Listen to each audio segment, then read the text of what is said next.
Hey, I'm Jenna. I'm Jenna's Plants on Instagram, and I thought today we could talk a bit about light.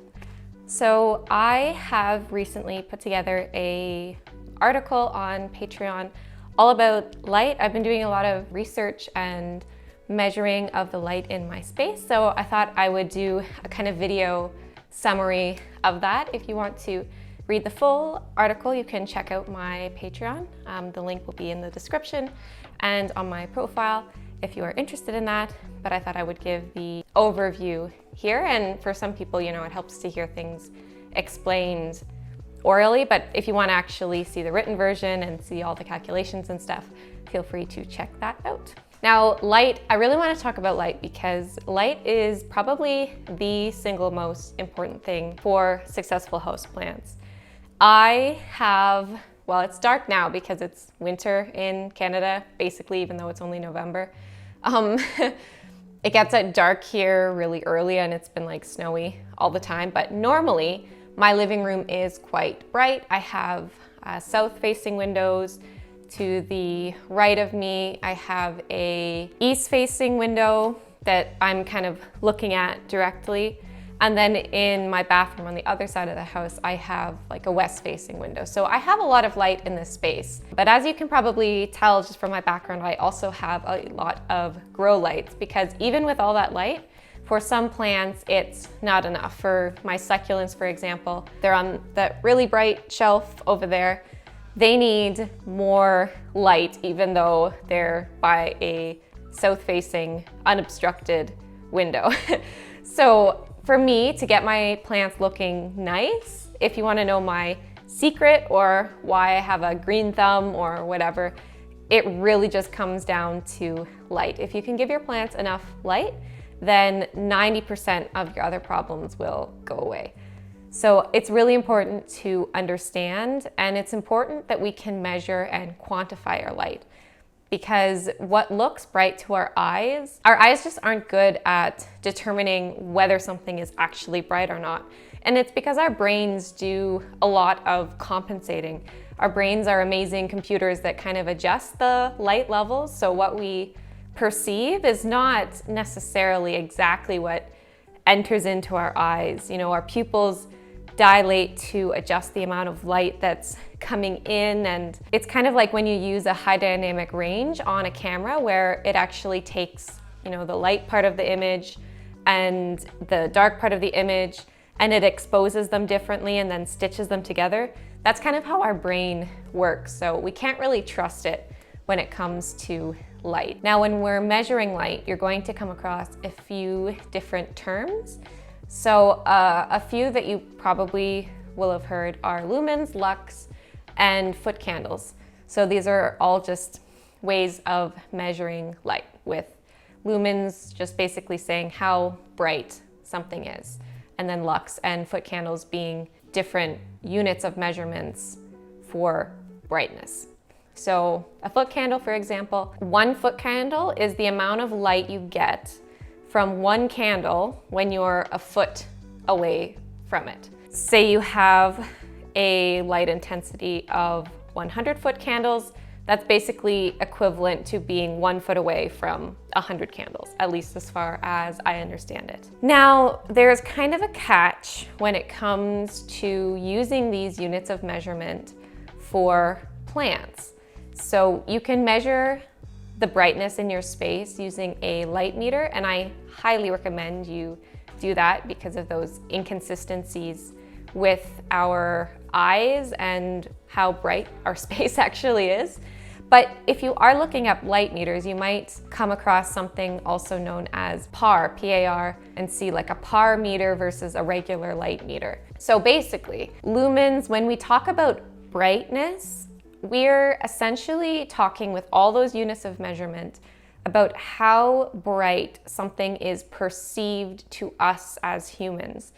But our eyes don't actually perceive light equally. Light has different wavelengths. If we look at it and we break it down on the electromagnetic spectrum, you'll see we have red with the least amount of energy. So our eyes actually don't perceive red, green, and blue all the same. we actually perceive green as being brighter than blue and red. So when we're measuring light, we're looking at that foot candle and we're saying, okay, this is how bright it is. You might think that it's an equal weighting of all of the wavelengths of light that are coming in and making up the light that we're seeing, but it's actually not. Because we perceive green as being brightest, we'll actually give that a little bit higher weight. The way I understand it, so if you had 3 LEDs, one red, one green, one blue, and they're all getting the same amount of electricity, the same amount of energy, we would actually perceive the green one as being the brightest, even though technically they're all emitting the same amount of light, the same amount of light particles. Now, that's something that was really interesting to me that I didn't realize, but it means that when we're measuring light in lux or foot candles, we're measuring it as far as how our eyes perceive it. So a light that has slightly more green in it is actually going to come across brighter than an equivalent light that just uses red and blue. Why this matters is that plants don't actually perceive light the same way. All they care about are the particles of light that they can use in photosynthesis. So measuring something according to how bright it looks isn't really 100% relevant to plants. And that's why we have PAR. So this is photosynthetic active radiation. This is the wavelength of light between 400 to 700 nanometers. And instead of having it where green is weighted higher, it's all weighted equally. We basically say any particle of light that falls in the wavelength of 400 to 700 nanometers, scientists have said we're going to treat that all the same. When it comes to plants, we're going to treat it all the same. But when you're measuring light using a normal light meter, it's actually weighting it just a little bit differently. And that's why you can buy a PAR meter, which is calibrated so that it measures essentially the actual particles of light that are being emitted, not how bright it looks. It's kind of a technical difference, and for our purposes, it doesn't affect things too much. You know, something with high foot candles is going to be bright for our plants. Something that has high foot candles is also going to have a high PAR. Where you might actually see a difference is if you have, say, you know, one of those like blurple LEDs that are just red and blue. So if you measure that using a normal light meter, you might get a low foot candle measurement. But if you measure that same light using a PAR meter, you would likely get a higher measurement. Now, when we talk about PAR, the actual unit of measurement is ppfd. So PAR is kind of just the name for the spectrum, I guess. But ppfd is what we actually use to measure PAR. So that stands for photosynthetic photon flux density. And it is measured in micromoles per square meter per second. So essentially the amount of light particles that are hitting a square meter in 1 second. We can actually measure that, and that gives us the most accurate picture of how much light our plants are getting.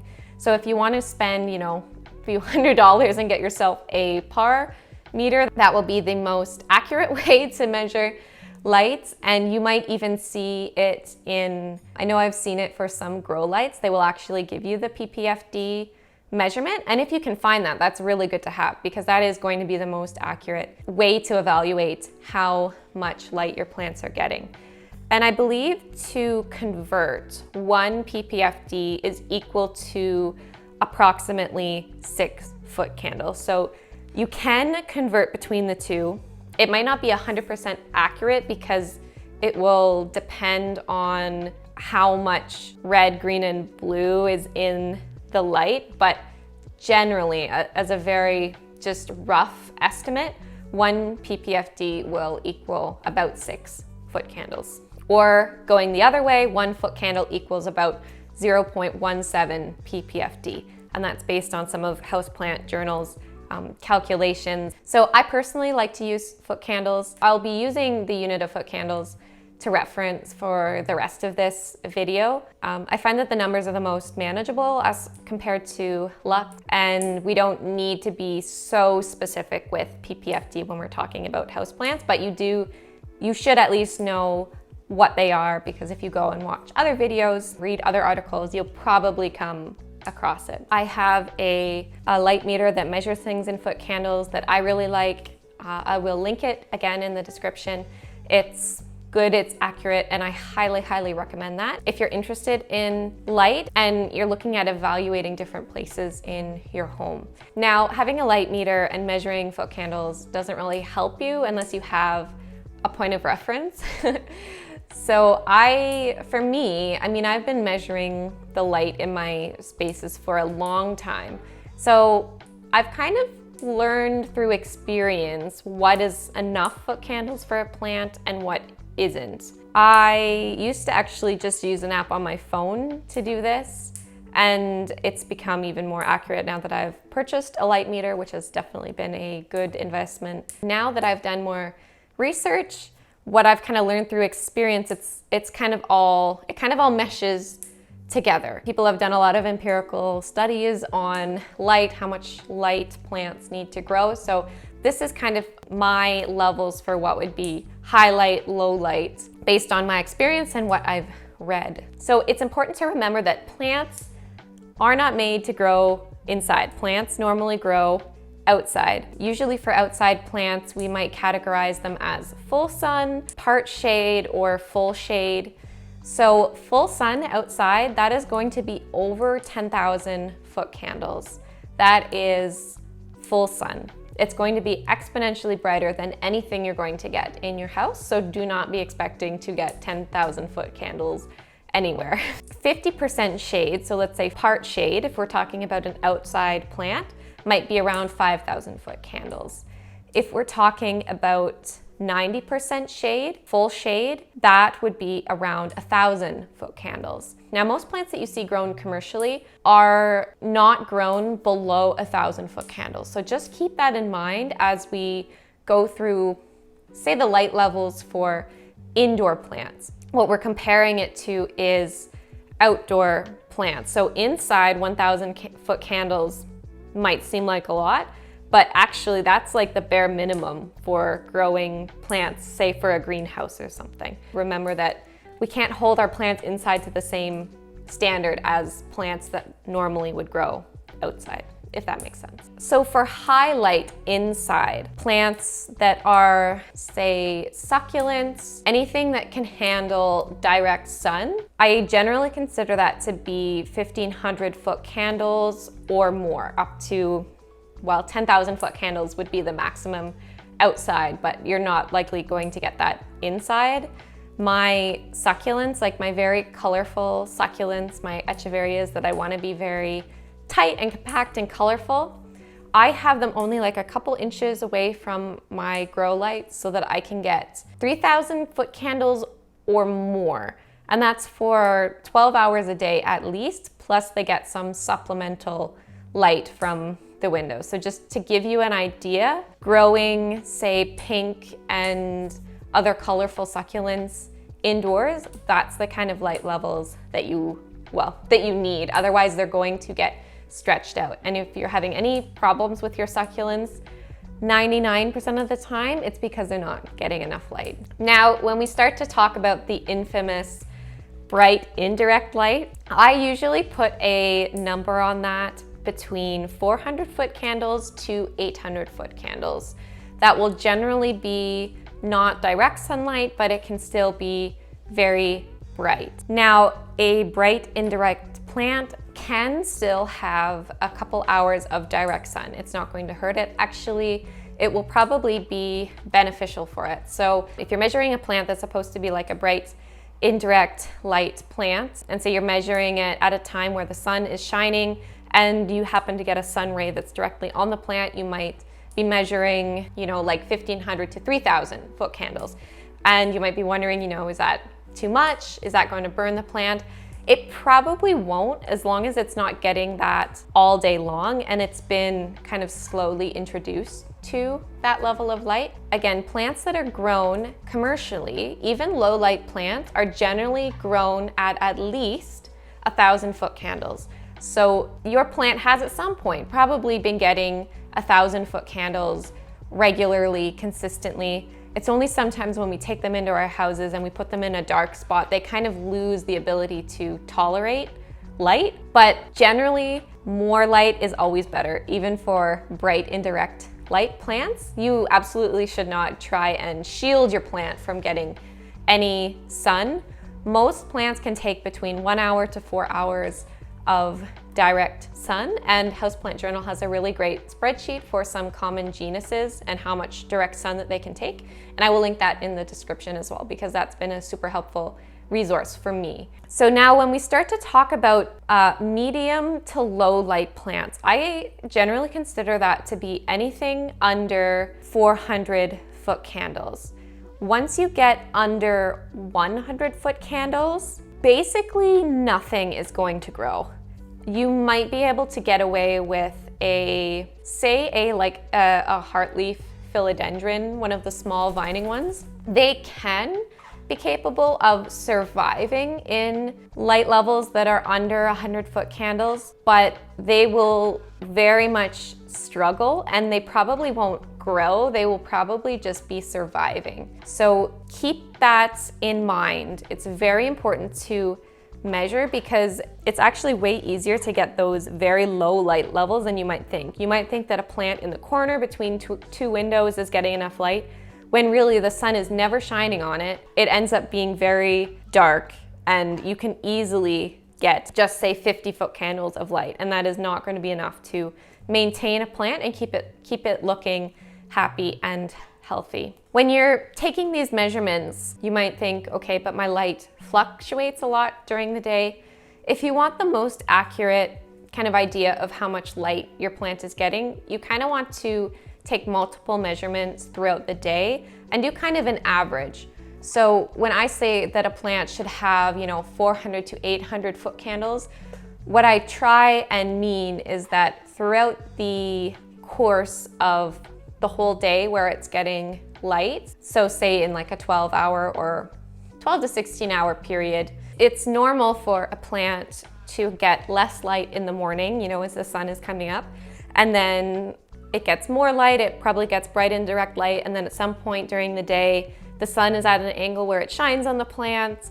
It gets a couple hours of direct sun, and then the sun moves, and then it's getting bright indirect light for the rest of the day, and then the light gets less and less and less as the day goes on. So if you want the most accurate idea, you don't want to just pick the brightest point during the day to measure. You kind of want to take an average of that whole period where the sun is in the sky. And that'll give you the best idea of how to correlate maybe the light recommendations you're seeing online with what your space is.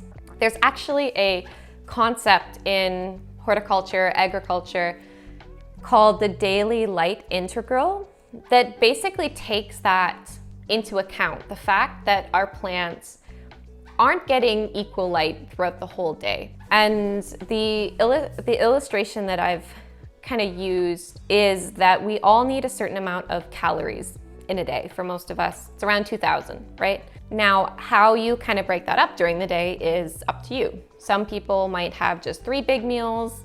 Some people might have a lot of snacks throughout the day. Technically, you could have just 1 big meal and get 2,000 calories, even though it's probably not super healthy for you. But plants are kind of the same. They need a certain amount of energy. They need a certain amount of energy, and they actually don't care that much how it's broken up. They might be able to use the energy with less waste if it's broken up more evenly, but they can adapt and basically ramp up production when the light is available and store energy for later for when it's not available. So the daily light integral, we need PPFD that we talked about earlier to be able to calculate this, because basically we're calculating the amount of light particles that hit our plant during the whole day, or at least the amount of light particles that hit one spot on our plant throughout a whole day. The daily light integral, or DLI, is measured in moles per square meter per day. So remember, ppfd was micromoles per square meter per second. Now we take that and now we convert that basically to, instead of being 1 second, we want to figure out what the measurement is for the whole day. So in order to do this, and Houseplant Journal, Daryl Chang has a really good article series on how you can actually measure this for yourself. It's not something that you have to do, but I did it for my growing space, and it's a very, very interesting exercise. So in order to calculate your daily light integral, so you pick one spot on your plant, and then you measure that using your light meter for every hour during the course of the day, and you write it down. For me, I measured it in foot candles since I don't have a par meter. You can use that conversion factor of 0.17 to convert the amount of foot candles to ppfd, and then you can use that ppfd value to convert to DLI. So using that method, you can actually see how many light particles your plants are getting through the course of a whole day. It's basically like, how many calories are they getting throughout the course of the whole day? And I had some very interesting findings for my space. So way in the corner, I have a scindapsus that doesn't get much light most of the day. If I were to measure it with my light meter, a lot of times during the day, it might only get 50 or 100 or 200 foot candles. So that's very low light. But for a couple hours in the morning, it gets direct sun. So instead of getting around 100 to 200 foot candles, it might get 1,000 to 2,000 foot candles. Now, when I factor that into the daily light integral to see how much total energy it's getting, that plant was actually getting more light particles than a spot on this monstera behind me that wasn't getting any direct sun throughout the day. So it was getting measurements of, say, 300, 400, 500 foot candles for a good chunk of the day. But calculating the daily light integral, the plant that got only bright indirect light actually had less total light particles hitting it than the plant that had only a couple hours of direct sun. Now, to me, that was super interesting. To me, it makes sense because almost all of my plants get direct sun. Even the bright indirect plants or the low light plants get at least a little bit of direct sun during the day, and it helps them a lot. And that is why, because your plant can ramp up production, can ramp up photosynthesis when there is lots of light, and it can help it get through those periods when the light is less. So kind of the lesson for all of this is, do not be afraid to put your low light or your bright indirect light plants somewhere where they get some full sun. It will help them a lot.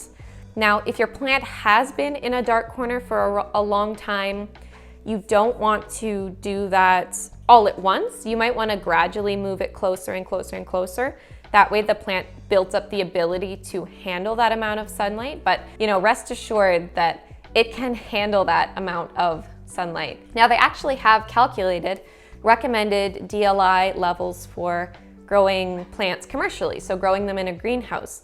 And those levels are pretty high. Most plants are not grown at less than 1,000 foot candles, like consistently through the day, and that equals a fairly high DLI. It's very interesting to compare what you're getting in your space to those commercial levels. Even the very low light plants, it kind of gives you a range of the lowest DLI it can handle and the highest DLI that it can handle. The low light plants, like say ferns, can actually handle a very high DLI, what I would consider to be direct sun, and still be commercially viable, which would have to mean, not burnt or crispy. It has to be something that someone would actually want to buy, right? The standards for commercial production are way higher than what we have or what we should have when we have plants in our house. And actually, one of the main areas where it is helpful to calculate DLI is when we're talking about grow lights. Especially if you're just using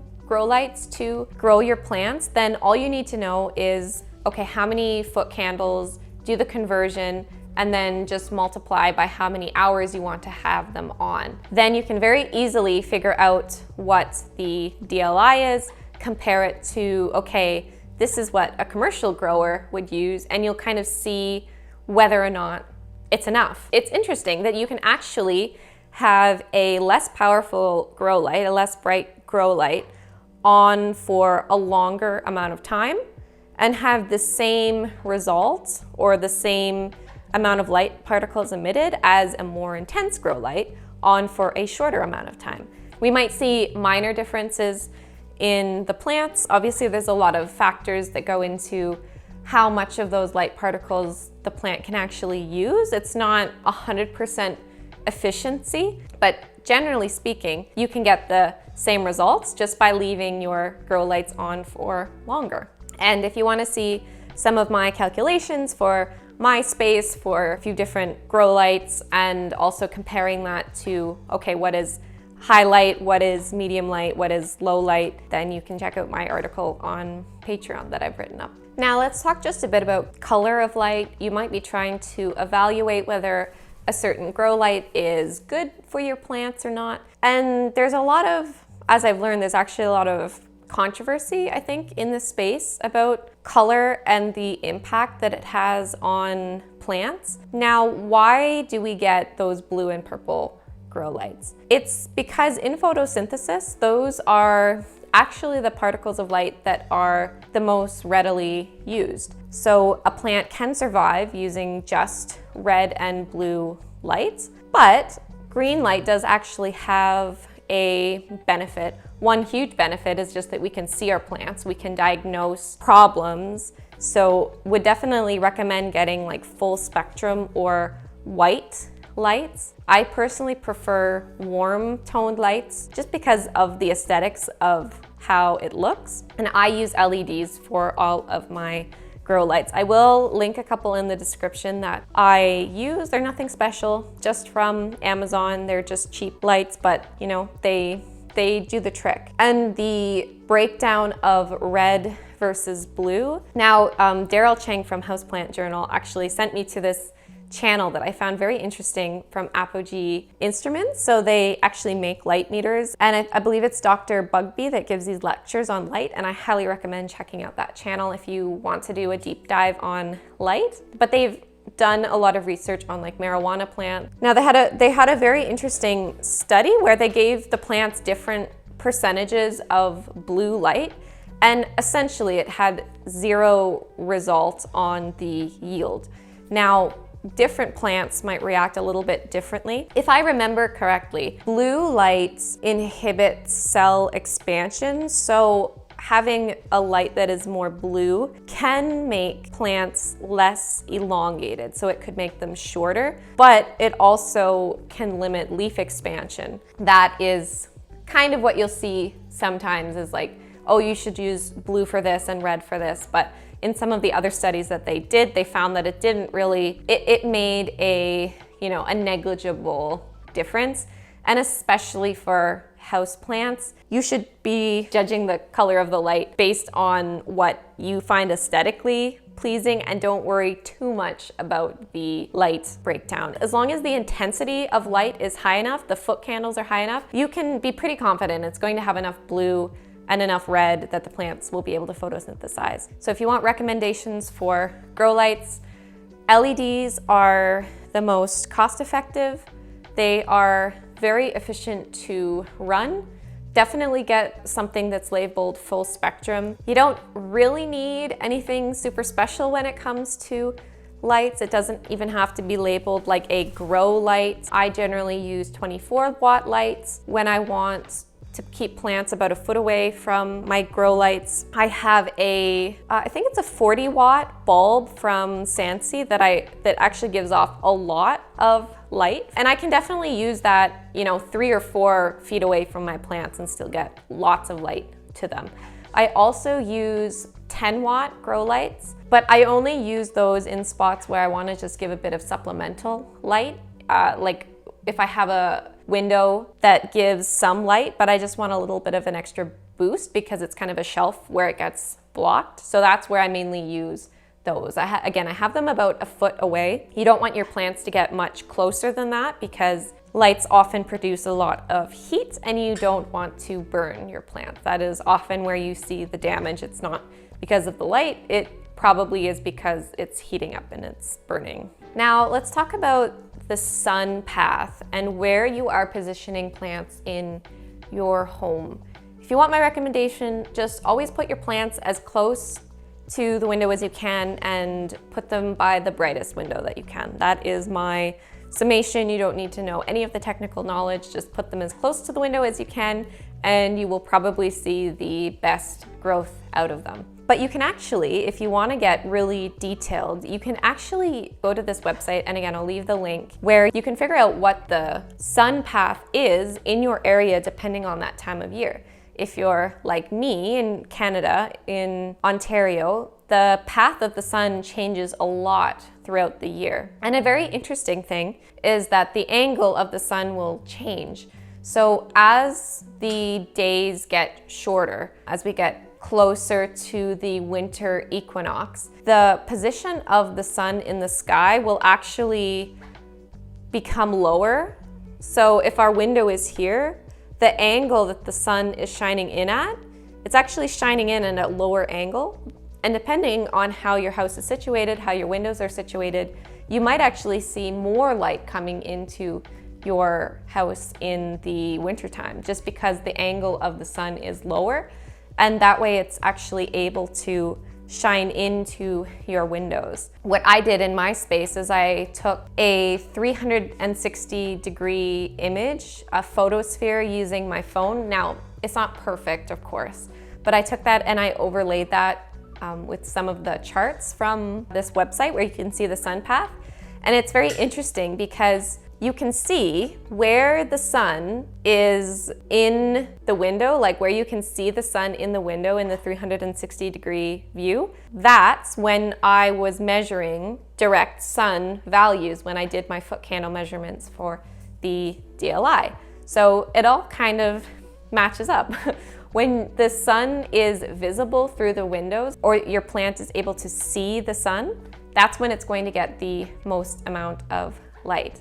So another way you can kind of approximate how much light your plant is going to get is basically just like get down eye level wherever you want your plant to be and just look like how much of the sky can you see? Can you actually see the sun? Is the sun like shining, or are you only getting the sky? You know, if you have a north window, for example, I will never get direct sun coming in a north window because being in the northern hemisphere, that's just the way it is. So you'll probably only get readings, like foot candle readings of like 100 to 200 right by that window. And that's because the only light that you're getting is going to be the diffuse light particles that are, you know, in the atmosphere and bouncing around, but you'll never get those direct rays of sun. So just thinking about what your plant is actually going to see and experience. If it's just seeing the sky, it will get indirect light. If it's seeing the sun, it's going to get direct light. Light particles will bounce around, bounce in the windows, but it won't be as strong as if you can actually see the sun itself. And the more of the sky you can see, the more chance you give those light particles to come in and hit your plant. So the more of the sky it can see, the more indirect light it's going to get, and also it has a better chance of actually seeing the sun in the sky. So for some people, it helps to think about it that way. Now, I've been saying kind of throughout this whole thing that you want to put your plants as close as you can to a light source.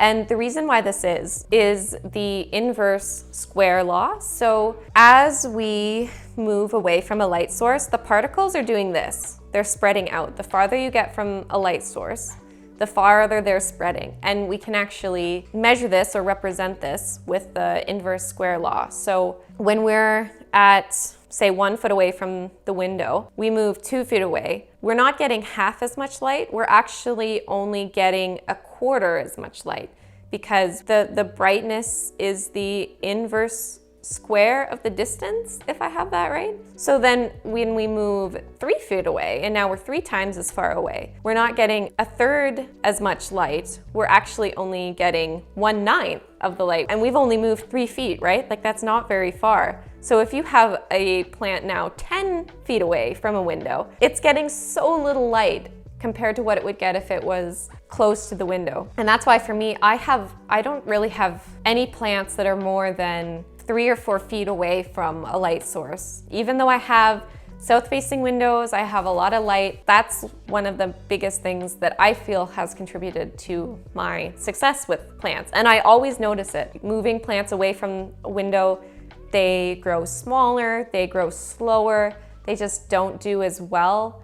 If you want nice plants, or if you see that your plants the growth isn't getting bigger, if you're having lots of leaves come and turn yellow on the bottom, you might want to consider giving it more light, because it's probably just not able to support more leaves, bigger growth with the amount of light that it's getting. And I think that's one of the biggest misconceptions people have, is they think if they have a window in the room, it means the whole space is now bright enough for a plant, but it's really not. It's only that small area kind of around the window that you're going to get the most natural light available. Daryl Chang, Houseplant Journal, had said basically that our homes are caves. We have to remember that they are caves for our plant. It's a very different thing than when you have plants outside, and to be able to maximize the light, we have to put our plants close to the light source. That's just the way it is. The same applies to grow lights, of course. As you move away from the light, you're going to get exponentially less. So if you're going to have a light that is, 3 or 4 feet away from your plants, you need to factor that in and make sure you're buying a light that is strong enough that it will still give you enough light particles 3 or 4 feet away. Otherwise, you're not really helping your plants out. I think that covers a lot of the big topics. I just really wanted to put this video together while I have all the kind of like research and thoughts in my head.